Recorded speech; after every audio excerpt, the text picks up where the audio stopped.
do our podcast today with Prospecting Today with Bryan Cassella, who is a real estate agent I've been hearing a lot about, and I'm really excited to meet you because what I like about you, Bryan, is you're kind of hitting the nail on the head where a lot of real estate agents are struggling, and that is how do you turn your real estate career into a business? Like you have to look at it like with a business perspective, and that seems to be kind of what you have mastered. And I want to see if you can share that with our guests today. Yeah, absolutely. Thanks for having me, first of all.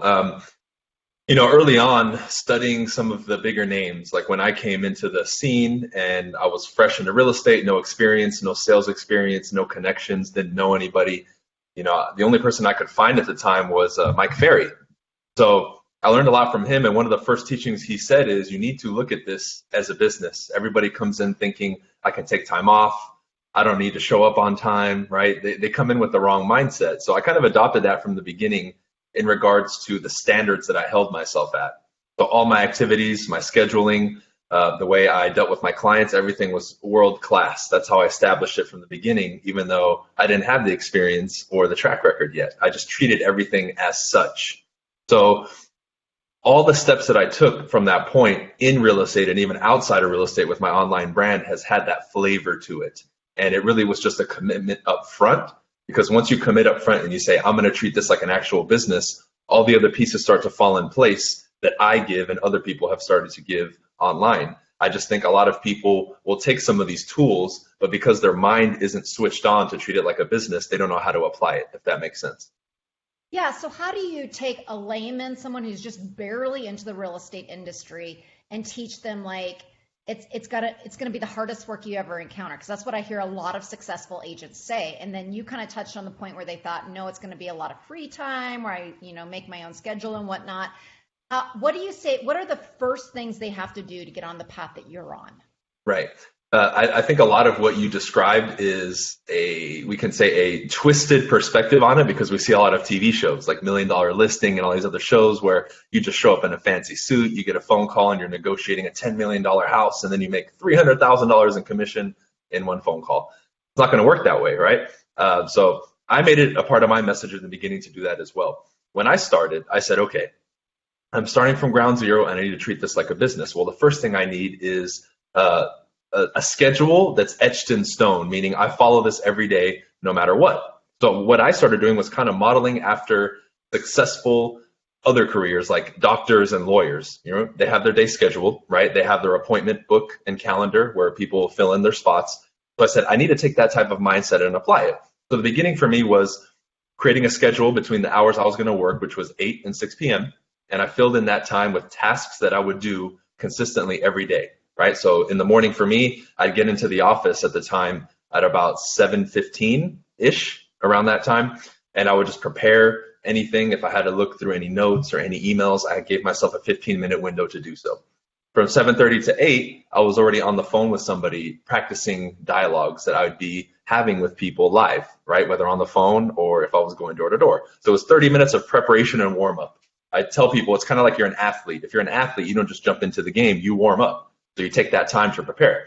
Then from 8 to 12, I had a mix of making phone calls, actively prospecting, and going door to door, most of which was planned the night before. So I knew where I was going and who I was talking to. The only thing I did in the morning of, was between 7:15 and 7:30, I would get the email of all the new expireds, because I was paying this company like $30 a month in order for me to do that, right? So from 8 to 12, it was I'm actively marketing. So if we're going to zoom in on that for a second, when I would meet with a client, I would say every day from 8 a.m. until noon, I'm working for you. So if you need me, you call me, you text me, just know that you're not going to get an answer until noon, because that is that 4-hour window I designate to help my clients such as yourself. That's when I'm out there working for you. And I even told them, if they have an iPhone, I said, you're welcome to FaceTime me at any time between 8 a.m. and 12. And if I'm not doing my job, I'll give you back the listing and we'll stop working together. And I had two actually FaceTime me while I was doing it, and they would see I was either on the phone making calls or I was out on the street going door to door, right? So that was my bulletproof morning schedule. Now, from 12 to 4, I had lunch. I would do my follow-up calls, right? That's mainly between 12 and 1. Between 1 and 2, I would do any administrative activities that I had to do. which is catching up on emails, if I have any current deals going or current clients, getting on the phone with them and seeing kind of where we're at. And I also added in that time another 30 minutes or hour, preferably an hour of more practice. So I would designate something that afternoon, like working on my listing presentation or working on my buyer presentation and taking extra time to drill it. Now, the window between about 3 and 6, I either was going on appointments, or if I didn't have appointments, I was out there going door to door or making calls again. And that was my schedule in the beginning. So I treated this like a business in a sense that I would clock in at a certain time and clock out at a certain time. And I did a particular set of activities every day. Because if some of these agents were teaching were to get a regular job, that's what they would do. They would show up at 9 and have to leave at 5, and they had a certain set of tasks they would do every day. So that's the beginning foundational thing. Now, it's boring, like you just said, and I've been preaching from day one. It's not easy to do that. But what in this life that's worth having is easy to get. Or easy to get? Nothing, right? We have to work for it. And I was like that for 2.5 or 3 years. Even if people go and search my old YouTube stuff, I wasn't selling or teaching my first 2.5 or 3 years. It was me documenting the process of what I was doing day in and day out, and then maybe giving some tips from that perspective. But the first 2.5, 3 years before I built my team was just nose to the grind, hard work, day in and day out, 6, sometimes 7 days a week. So I sacrificed a lot. The only difference is now social media is a little bit more relevant.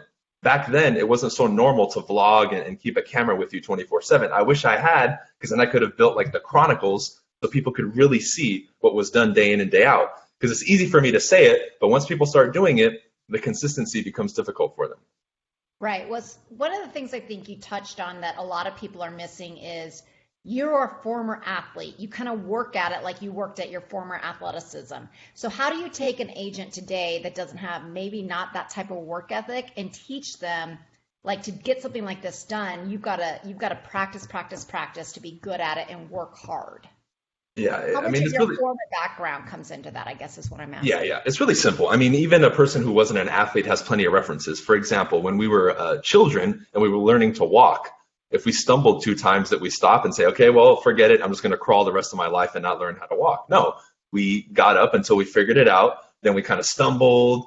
Then maybe we would hold on to our parents. And then finally we figured out how to walk. Same thing with riding a bike, right? We know that any task, like, for example, making calls, going door to door, and working on these dialogues where we're talking with people, it's almost like a repetitious process that after a while, you now get a lot better at it. But you have to actively be doing it all the time. Right? So it's going to take time to build this thing, just like if you go to the gym, right? And you start doing your curls and your bench press and your squats, you're gradually, it's like a gradient scale. You're going to get a little bit better, and it's going to go up. So it's about understanding and having a long-term perspective. Because I think when people come into the business, the majority, because they see all the glitz and glamour and the flash on TV, they think, hey, I'm going to join today and get my license. And 6 months from now, I'm living in Beverly Hills and I have 3 Lamborghinis. That's not the way it works.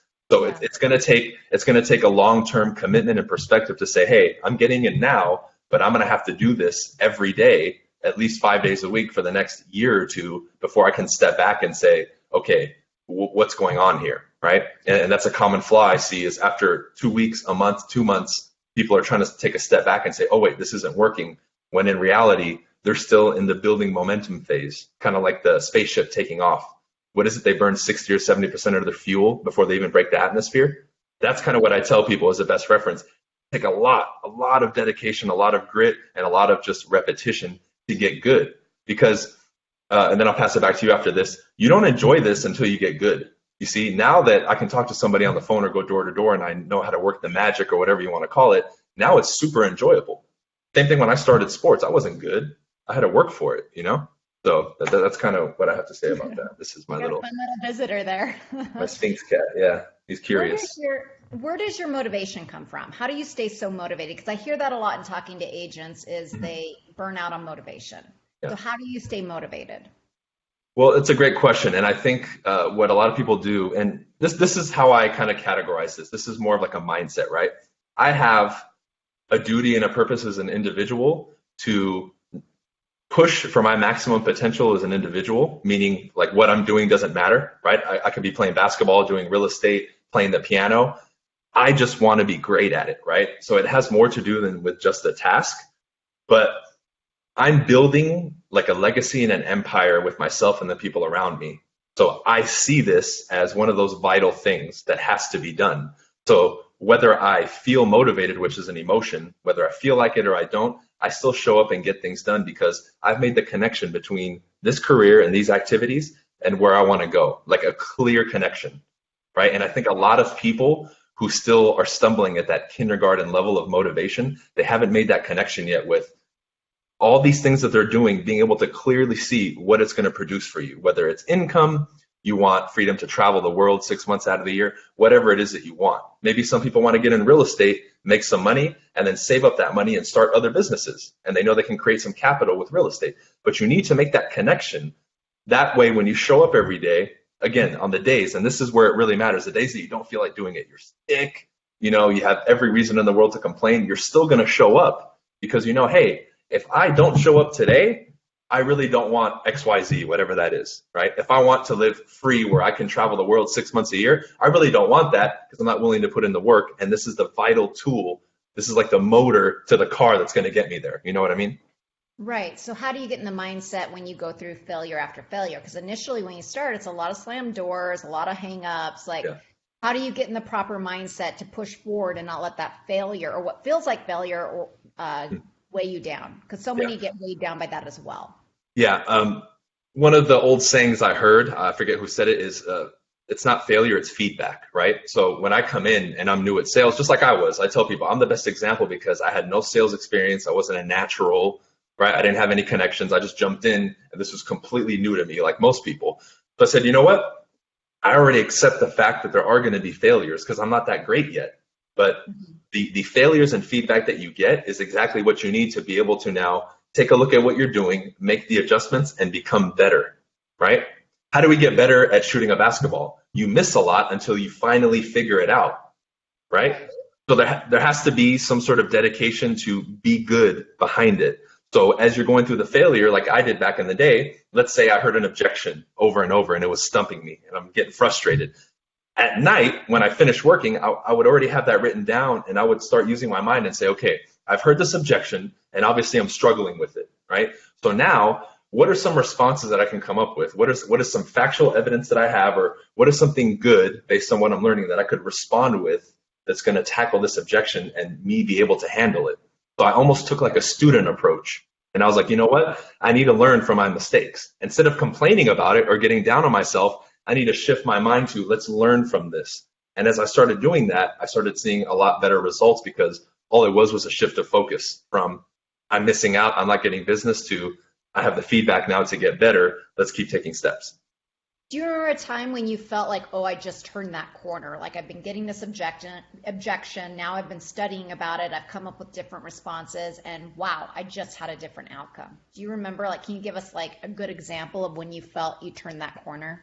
Yeah, absolutely. I think I was about a year and a half in, maybe two, somewhere in that range. I want to say 2015, maybe late 2014, early 2015, something like that. And I got this listing appointment, right? And I show up, and at that appointment, probably 15 or 20 minutes was me presenting, and then the next hour was me handling objections. And when agents get their script book with all the objections, the common objections, like we want a local agent, we only want to list for 30 days. I have a friend in the business. It was almost as if like they had that filed away in their brain and they were just spitting off every objection to me, Mm-hmm. And it was in that moment because I walked out with it signed and I handled literally every objection in the book and I had an answer. Even though at the meeting I was still nervous, right? But I just trusted my instincts because I'd put in the work. Right. It was when we left that meeting that it was kind of like, okay, like this is why I got that listing. I earned it. I had every answer for every objection and I handled it well. Not perfectly, but well, because of all this time that I've put in studying and working and preparing for a moment like this. That was really the biggest aha for me and where I said, I earned this. And that transaction, by the way, I've talked about it on the video, led to like a string of like 4 or 5, and I ended up making like $100,000 because I got that listing. So that I would say was the biggest like light bulb or aha moment because it was literally a demonstration. And I was even feeling that at the meeting. I'm giving the objection handling. I was like, man, I'm sounding pretty good here. Like, I'm not giving myself enough credit. They literally, I think, no joke, gave me at least 12 objections that I handled at that meeting. Like, no joke. That's unheard of. usually get 1, 2, 3. I got like 12, and I handled them all perfectly. Because you were practiced, like you said. You were ready for them, which I think is a big key in what you're trying to teach people. So, what do you think's been your biggest failure in the industry, and how did you overcome that? My biggest failure was neglecting what every coach was teaching, which said your database is a gold mine. I was so in desperation mode to get now business that in the beginning, even though I was talking to a lot of people, I wasn't really collecting information and I wasn't building my database, right?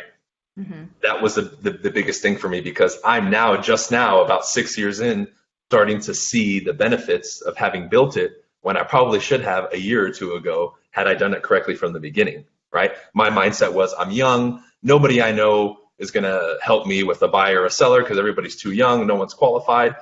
And instead of contacting them and emailing them and doing what I did, or adding new prospects that I was coming across, I was just hungry for the next deal. So even if somebody offered me their number, like this is no joke, they would offer me like, you know what, let's keep in touch. I'm like, no, you're not ready to do anything. And I would leave. And when I would tell that to my coaches, they're like, what are you doing, dude? I'm like, well, they're not ready now. I need business now. So my mindset was to, again, small perspective. I need it today. Instead of looking up and saying, okay, this is the long game. I need to prepare something here. Because if I build an empire, it's going to take ages. It's not going to take a day. Right. Once I made that adjustment and I really started making it a commitment to capture people's information and really start working that system and database, it just completely shifted my business. And I think this year we'll probably do 20, maybe 25% of our transactions solely from either referral or agent to agent referral.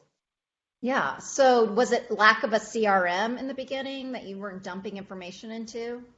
No, it was just me. It was my attitude and mindset. I was just so now business. My mindset was, if you're not ready to do something in the next 2 to 3 weeks, I don't even want to look at you. I want nothing to do with you. Yeah. Okay. So then when did your mentality shift to, I want to grow something bigger than just today? Probably in that first gap period where I didn't get many deals. So right when I start, it's funny I say I didn't work my database. A friend of mine actually was my first transaction, right? I was posting stuff on Facebook. He happened to call me. He's like, hey, I think I saw your picture on Facebook. You got your real estate license. Can you help me? I want to buy a house. Perfect luck. Like the day I get licensed, he calls me. Cool. Right. So I end up helping him get find a property, which ends up being my first closing. And I get another listing there in the beginning, just right place, right time. I'm cold calling. I happen to get them. Boom. We sell it. No problem. But then I hit a rough patch for about 2.5 to 3 months after that, where I was just hustling and not getting anything. And at the end of the 3 months, when I finally got that deal, it dawned on me. I was like, man, for the last 3 months, I haven't gotten many leads. All these other people are telling me how they're collecting phone numbers and building their database. I haven't done that because I've been so narrow-minded and focused on getting a deal now. And my mind said, I probably lost 100 people I could have added to my database. Probably 40 or 50 examples of what I told you, like, hey, take my number. I'm like, no. Or people I had great conversations with, and instead of getting their number, I just gave them my card and I walked away. That's when it dawned on me. And it took that pain period of not getting any deals. And I found out later in that 3-month period, one person that I knew that would have given me the business that didn't know I was licensed ended up selling their house. And I would have gotten that deal had I just even emailed them. So I kind of learned the hard way.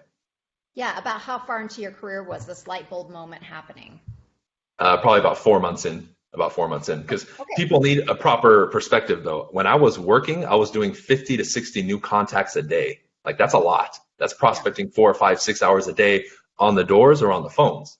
So that's a lot in 3 months. So imagine all the conversations I had and all the missed opportunities that I had to collect people's information, right? That's a lot of action condensed into 3 months. So that 4-month period where I did an aha, for most people, that's like the action they take over years. So that's why it was a lot shorter for me, Okay, for sure. So when did your business really start to flow for you? How long did it take you working like nose to the grindstone? And I'm assuming like when you first started, how many hours a week were you pulling? I was working at least 12 to 14 hours a day. So I would say it was at least in the 70s for sure, for hours a week. Okay, and then how long of staying that committed and working that hard before you started to see some success? I did pretty well. I think I closed 15 transactions my first year, which is considered pretty good. I was on a 50-50 split, so I didn't walk away with too much. But it wasn't until probably that 2.5 to 3 year mark that I don't want to say the word rest, but be like, okay, I've built enough momentum now that I don't have to be like, the statue of Atlas where I'm like, have the world on my back, and have to feel Right, that right. load 24/7. It was Yeah. probably 2.5 or 3 years of doing it. Now, my second year, I sold 29 homes. So I almost doubled my production my second year, but it still involved a lot of hands-on and a lot of hard work. It wasn't until that 2.5 or 3 year mark that I was more systemized, and it wasn't so, like I didn't have that desperate feeling like, dang, if I miss work for a day, my business is going to crash. I started feeling more calm and more relaxed in my business instead of feeling frantic. And started feeling like maybe you could take a vacation. So you're saying really hard work for about 3 years before you even felt like you could own your schedule a little bit, right? Absolutely. And I made a ton of mistakes. Maybe it could have been shorter, if I did it right and built my database and that kind of stuff and added some other things. But that was 2.5, 3 years for me was before my mind finally clicked and said, okay, you've built something here that's good. You don't have to be like white on rice on it. You know what I mean? Right, right. And Yeah. then at what point do you go from being a solo guy to building a team around you? That 3 year mark is when I started. I got a part-time assistant, and I brought my girlfriend to come work with me, Loida, who also has her own YouTube channel and stuff. And that's when it started shifting. And that's when I kind of made the transition from just being an agent to also being a leader. And that's, for a lot of people, that's a difficult step because it's two completely different skill sets to be able to sell at a high level and then lead people and train them and keep them in line, right? Those are two different skill sets. But about the 3 year mark is when I really started shifting towards the team route, mainly because I was getting a little burnt out from the grind, but also I realized the potential of the online platform and social media, and I really started putting more attention on that as well.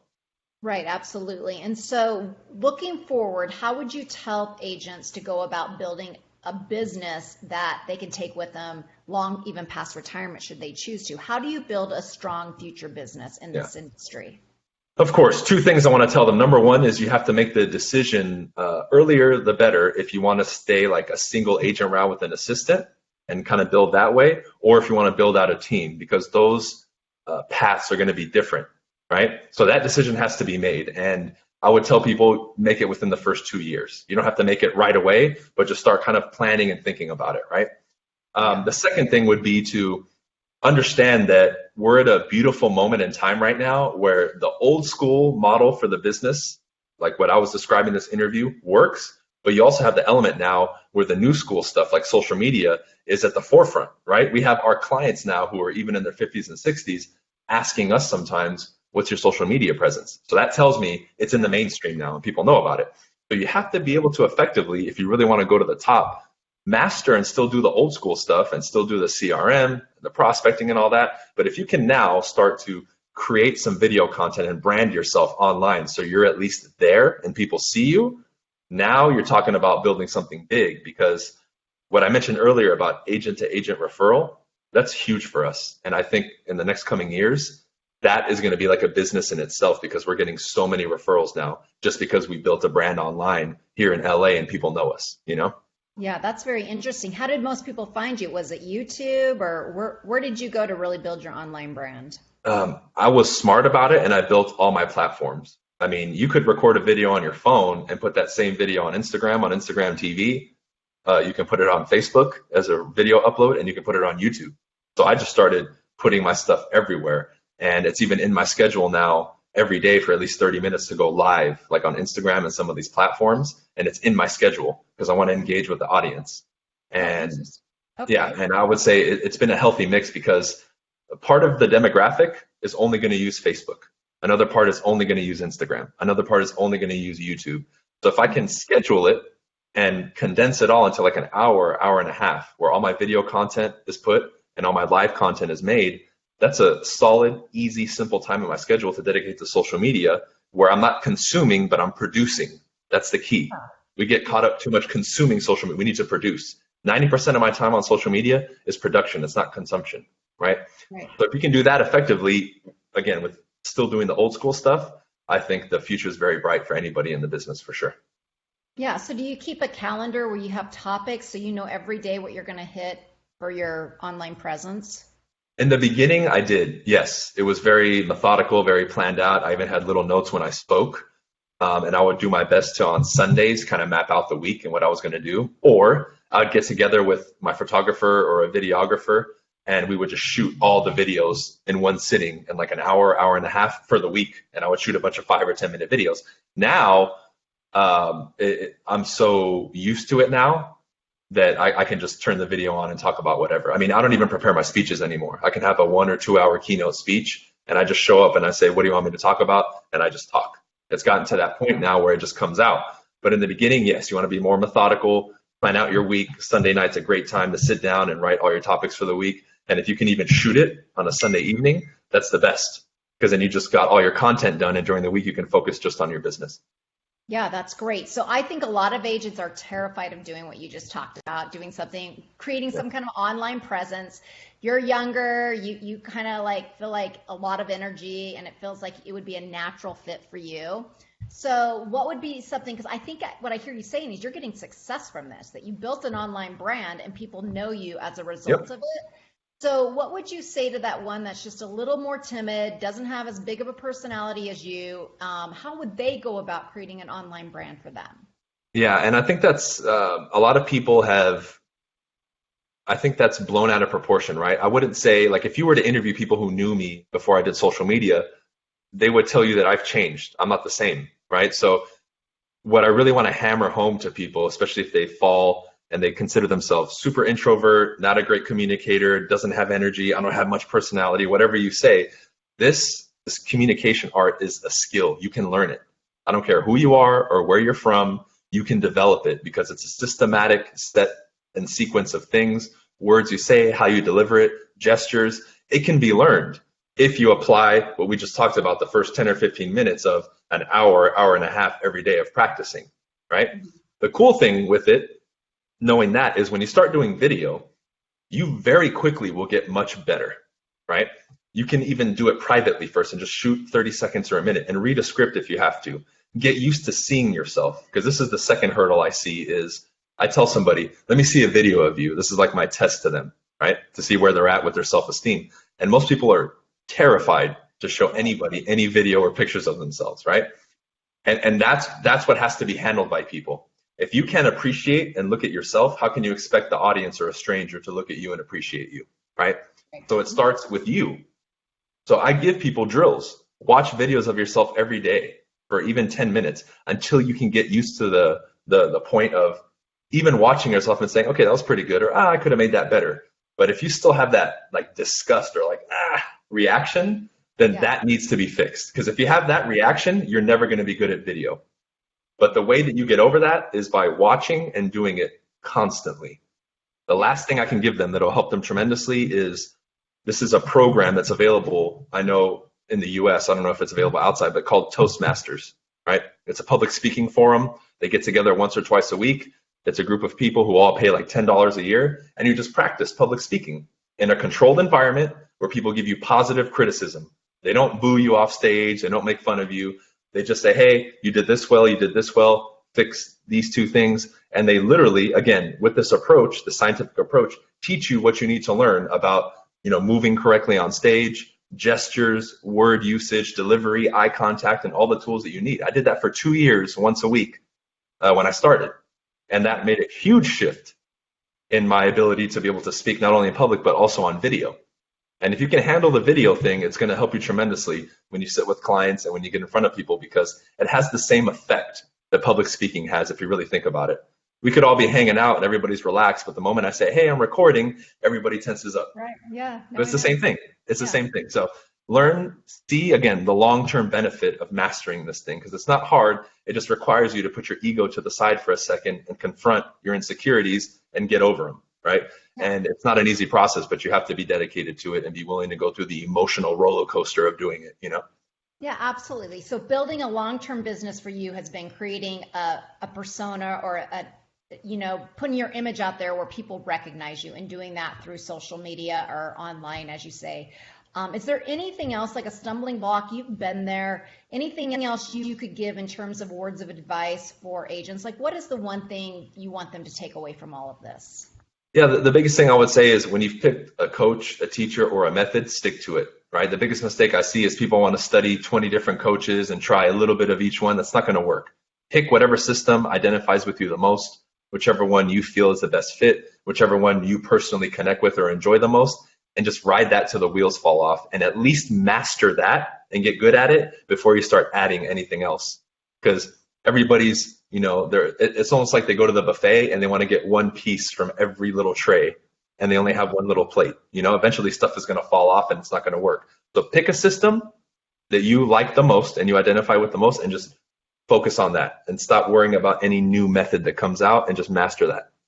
Okay, wonderful. Anything else you'd like to add, Bryan, while I have you?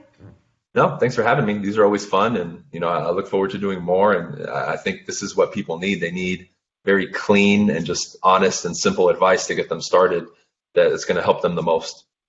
Absolutely. And Bryan, tell people where they can find you if they want to learn more from you. Absolutely. Bryan Cassella, my name, just like you see on here. You can Google me, and my YouTube and Instagram and everything will pop up. @Bryan Cassella is my handle for Instagram, Twitter, and everything else that you need. Okay, wonderful. Thank you so much, Bryan. I appreciate you joining us.